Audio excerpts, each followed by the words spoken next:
The new album's called Christ Illusion, and it was a line from the song Cult. Works really well with the cover art, and Tom suggested it, and we ended up using it. After a fight. Yeah.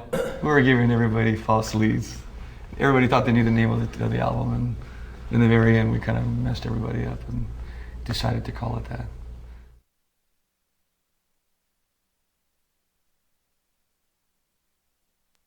We're Slayer. We never write about religion. Religious themes, war themes. When we make up stuff, I think we just try to make it up from perspectives nobody would think of, or just come from directions of, the bad guys, so to speak. We have a common theme that runs through all our records, and that theme is death. Evil. Yeah.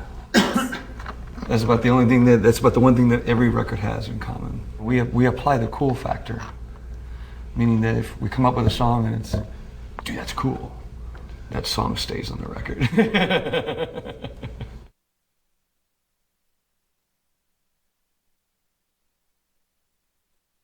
We didn't work with Rick. Oh, you didn't? I knew that was coming.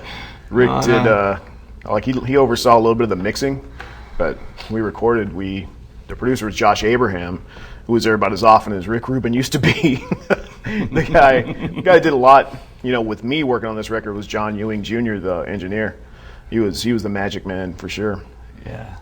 Our manager had this really cool idea. Days back. Let's see if we can get everybody back together again to do this record.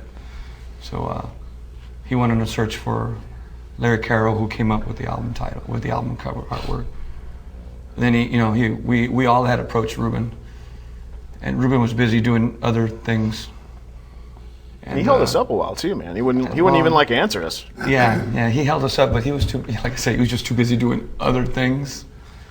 And so we started looking. Wanted us to wait for him. We still wouldn't be recording. Yeah, we'd still, yeah. Exactly. He came in when we were doing the mixes, the final mixes. When we felt we were good with the mixes, it's his record company. He has the last say, even with the packaging. We're all like, cool. Well, Ruben didn't like that. Well, which one did he like? He liked that one. Okay, I guess we can settle for that. But the mixes just were put it out. Yeah. But the mixes were that, he's got to have his input as far as mix goes, the final mixes of everything. He's actually got a pretty good ear for that kind of shit. So we're we don't hesitate with that. It's the other things that we're like, fuck.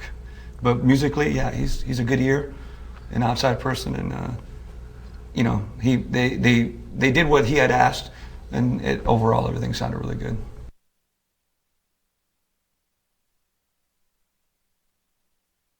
We've recorded the same ways since at least Rain in Blood, if not Hell Awaits. The only weird one was the first one when somebody suggested you not hit your cymbals and you went back and hit your cymbals. And yeah. I don't know who talked us into that, but it was dumb.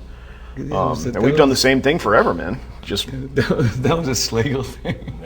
I didn't remember if it was him or Matoyer. No, it was Slagle. That's the first thing he said. Everybody does it. Where they overdub the cymbals. That was our first time, so we're like, we're like, oh, okay. So he played his drums without cymbals. Then later he came in and overdubbed the cymbals. So the first Show No Mercy, our first record. These guys have songs. They bring them together.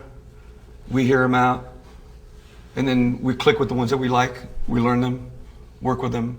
We don't have 30 songs. We don't sit there and go like, all right, let's we come up with 50 songs and we pick the best 20, and then the others can go on your follow-up albums that end up sucking. So we just stick with that number songs that we like. On this one, we had 11. I stepped out for a while, so I couldn't finish that last song. So we only have 10 on this album. So.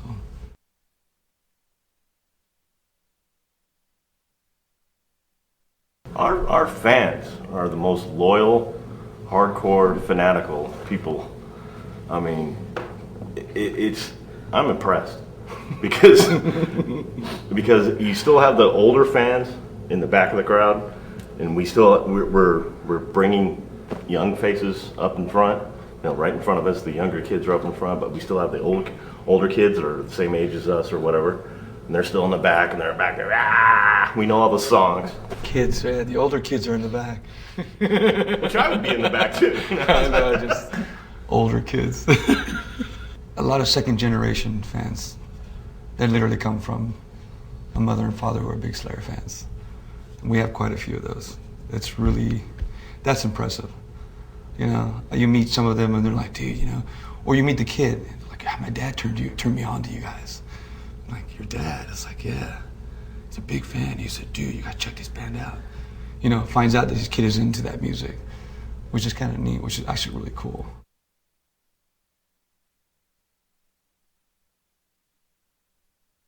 We make up songs we like about topics we like, and you know, after we get the record done, say, well, we're gonna get shit for this one, and this one's gonna get us in trouble, but cool, that'll be the first one we play. Yeah, we've learned to ignore that. If you ignore them, they'll go away, which is, you know, basically true. You know, and then the ones that you can't ignore, you listen to them, and then you tell them to fuck off. You know, there's really no need to reply or respond, because, you know, we know what kind of band we are. We know what we like to write, and if you can't understand it or deal with it, shut up and don't listen to our records. Yeah, exactly. Don't listen. Yeah, you know, tune off. It's easy as that.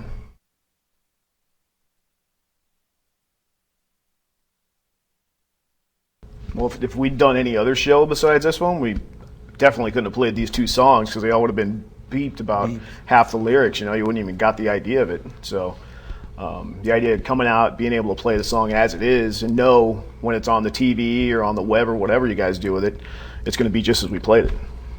Yeah, that's the best part about it. Because when their song "Cult" came out on the radio, the one we just did was just beeped everywhere, and I was kind of like, even on satellite radio. Really? That blew my mind. I was Really? like, I can't believe they're bleeping it. You're on satellite.